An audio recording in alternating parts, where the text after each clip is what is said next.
গাজা আবারও রক্তাক্ত। ইসরায়েলি বিমান হামলায় মাটির সঙ্গে মিশে গেছে বহুতল আবাসিক ভবন। ইসরায়েল ঘোষণা করেছে নরকের দরজা খুলে গেছে।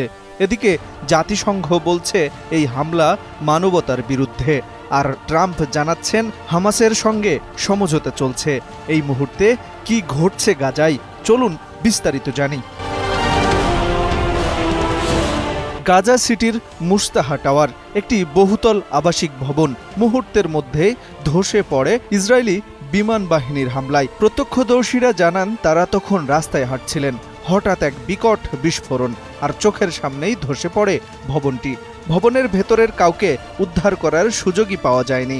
ইসরায়েলের লক্ষ্য ছিল এই আবাসিক ভবনগুলোই। তাদের দাবি এসব ভবনে হামাসের উপস্থিতি রয়েছে, তবে হামলায় ক্ষতিগ্রস্ত হয়েছে নিরীহ সাধারণ মানুষ। এই ভয়াবহ হামলার তীব্র নিন্দা জানিয়েছে জাতিসংঘ। তারা বলেছে গাজায় এখন এক মানবিক বিপর্যয় চলছে। সাধারণ মানুষ প্রাণ বাঁচাতে এক প্রান্ত থেকে আরেক প্রান্তে পালিয়ে যাচ্ছে। জাতিসংঘ হামলা অবিলম্বে বন্ধের আহ্বান জানিয়েছে। অন্যদিকে মার্কিন প্রেসিডেন্ট ডোনাল্ড ট্রাম্প হামাসের কাছে দাবি জানিয়েছেন সব ইসরায়েলি জিম্মিকে মুক্তি দিতে হবে। সম্প্রতি হামাস আরও 2 ইসরায়েলি জিম্মির ভিডিও প্রকাশ করেছে।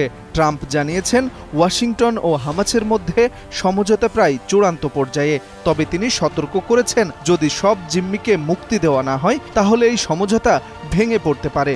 এই সংকট শুধু গাজা নয়, পুরো মধ্যপ্রাচ্যকে একটি অনিশ্চিত ভবিষ্যতের দিকে ঠেলে দিচ্ছে।